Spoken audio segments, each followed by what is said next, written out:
Hello, we are still filming about moon water. We're still doing our thing. So, another one of the questions on my list was weather considerations, right? Collecting snow, collecting rainwater, natural bodies of water. Can we use those? And safety things attached to that, because there are. Um, so, collecting snow is one of the easiest ones. Um, it's always nice to do your research about the spiritual meanings behind rain, snow, etc., right? Because they all have their own specific focuses, right? But the thing is about snow is it's nice and easy to collect, especially when it's like, okay, it's snowing, it's on the right moon phase, and it's like, ooh, this is a collection of opportunity, right?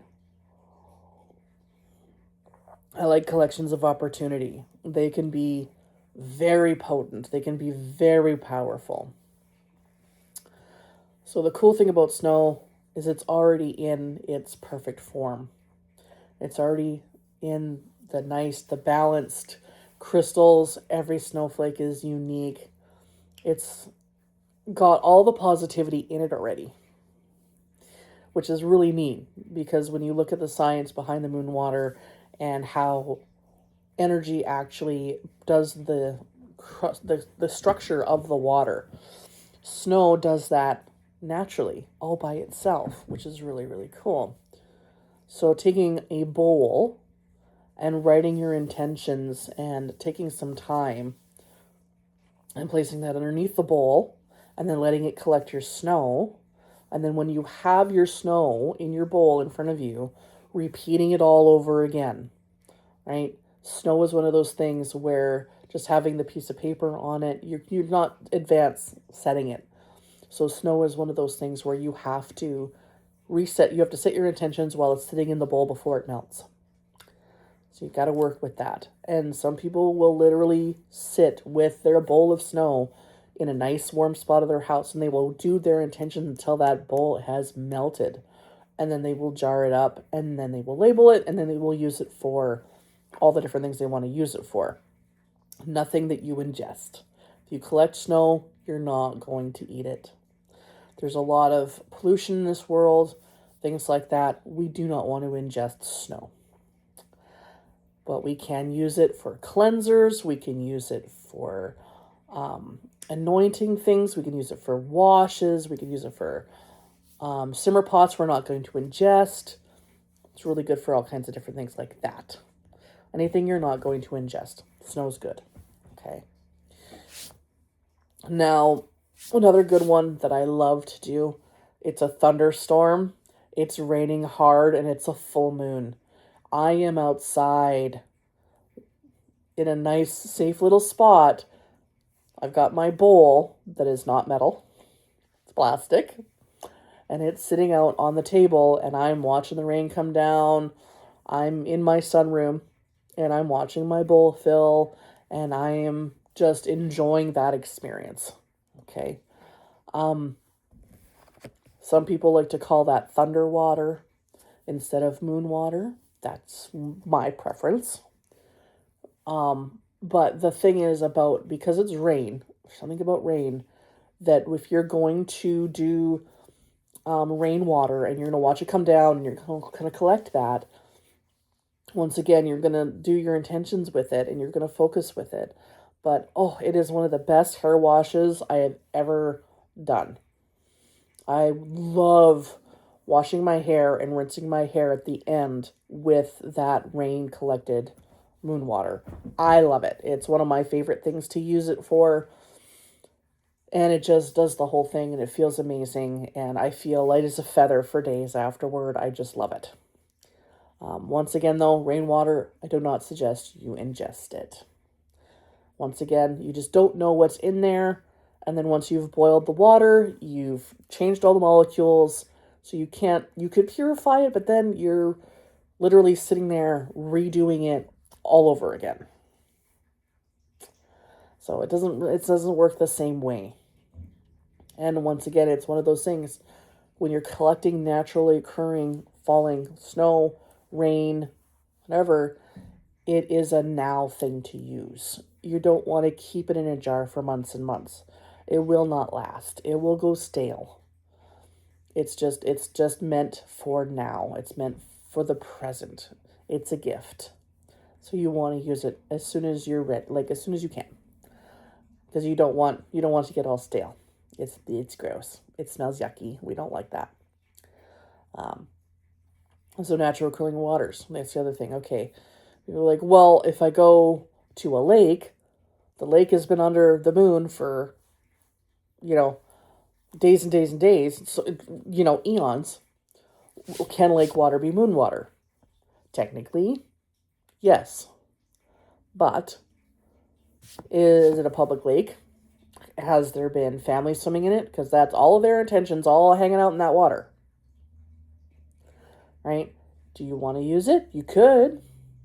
You could take it, sanitize it, do the things with it, but it's not quite the same. It's not as controlled. You've got animals, you've got critters, all that different stuff. Now you want to bring home moon water from the lake for your garden. That's a cool idea. Absolutely. You want to get some lake water.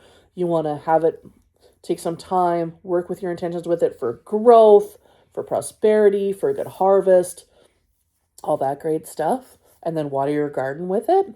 Absolutely. Would you want to use lake water for washes and cleaning your home, or anointing things? Excuse me. The only reason I would use lake water, natural occurring, like ocean water, lake water, anything like that, the only thing I would use it for besides gardening and things like that is if you have specific deities that are the ocean or the lake, and that is their focus, their jam, right? You're going for Poseidon and he's your guy, and you're going to bring him home, a vial of ocean water as an offering on your altar. He's going to like that, right? That's a thing, right? If you have lake goddesses and things like that you want to bring lake water to, give it to them as an offering, and then you're going to take it and you're going to use it for whatever. After that, they're going to like that, right? So if it's deity based, you're using it as an offering, awesome. But I don't suggest using ocean water and lake water for anything but gardening. That's a personal thing. And like I said, once you get natural occurring water, you got to boil it. You're changing all the molecules again. You're cleaning it. It's not the same. And then you're doing way more work for what you want to occur when you could get a bottle of water and do the same thing. Whereas you're going to the lake, you're collecting the water, you're boiling it, you're sifting it, you're boiling it again, you're making sure it's absolutely 100% sanitized, and then you're doing all your energy work with it.